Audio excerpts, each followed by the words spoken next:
sous l'océan. Y a pas de courbouillon, pas de soupe de poisson, pas de marmiton.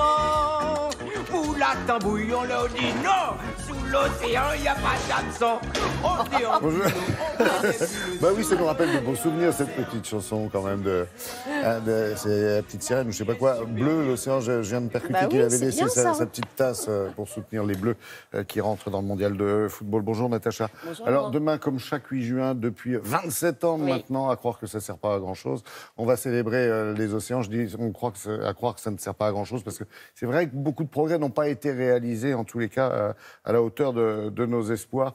Et c'est pas moi qui le dis, en fait, hein, ce sont les experts de l'ONU que vous avez rencontrés qui disent, une fois de plus, attention, quoi. Effectivement, c'est l'occasion rêvée, mais parler des océans, ça devrait être quelque chose de beaucoup plus régulier. D'autant que c'est quasiment 3/4 de la surface du globe, quand même, 71%, Tout à fait. je crois. Et puis, il joue un rôle crucial dans le réchauffement climatique. Alors, des experts et des scientifiques qui sont réunis au sein de la plateforme Océan-Climat de l'ONU souhaitent justement alerter l'opinion publique sur ce rôle important joué par l'océan dans le climat. Pendant très longtemps, quand on évoquait les problèmes climatiques, on oubliait de parler d'océan. Et c'est une grave erreur pour plusieurs raisons. D'abord parce que, Laurent, l'océan absorbe près d'un quart du CO2 que nous produisons. Et puis le plancton est une source importante de photosynthèse. L'océan produit 50% de l'oxygène que l'on respire. Rien que pour ces raisons-là... Les mangroves, voilà, qui sont exactement. liées aux océans aussi. C'est un ensemble d'écosystèmes extrêmement riches. Alors, on a rencontré ces experts au sein de la Maison Océan qui est située à Paris. Ils nous expliquent justement en quoi l'océan est crucial dans la régulation climatique et pourquoi aujourd'hui on est en train d'atteindre une certaine limite.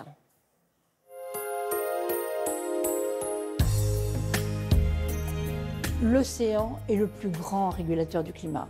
Imaginez ce que serait la température à la surface de la Terre s'il n'y avait pas l'océan. On cramerait.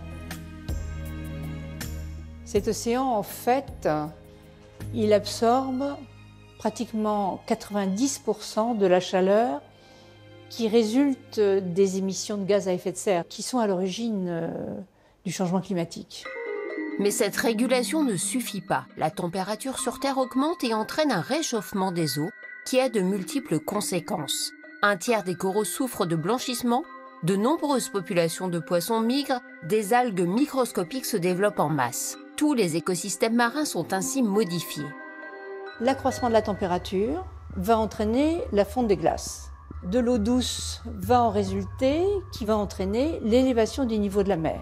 Or, l'eau douce n'a pas la même densité que l'eau salée, c'est-à-dire que, en fait, les couches d'eau se superposent et ne sont plus mélangées.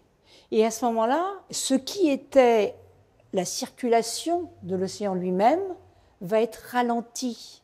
Il va y avoir une absence de recyclage de la matière, de notre matière. Notre oxygène ne va plus être du même type. On va avoir de l'eau qui ne va plus avoir la même qualité. Et donc ça, c'est absolument catastrophique pour la vie sur Terre.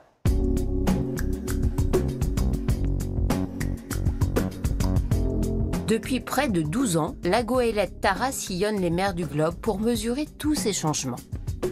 Finalement, avec le changement climatique, on se rend compte que toute notre planète est en train d'évoluer de façon lente, mais surtout sûre.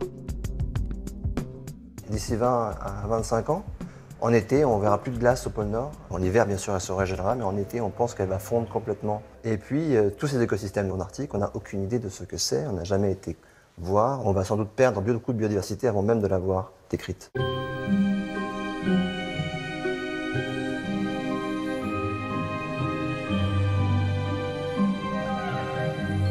Il y a un message important, je pense, c'est d'écouter nos scientifiques pour comprendre l'océan, pour comprendre comment ça a changé, comment ça va changer. Quelque part, comment on va être affectés, nous tous, dans notre quotidien, par ces changements importants de cet écosystème majeur de la planète.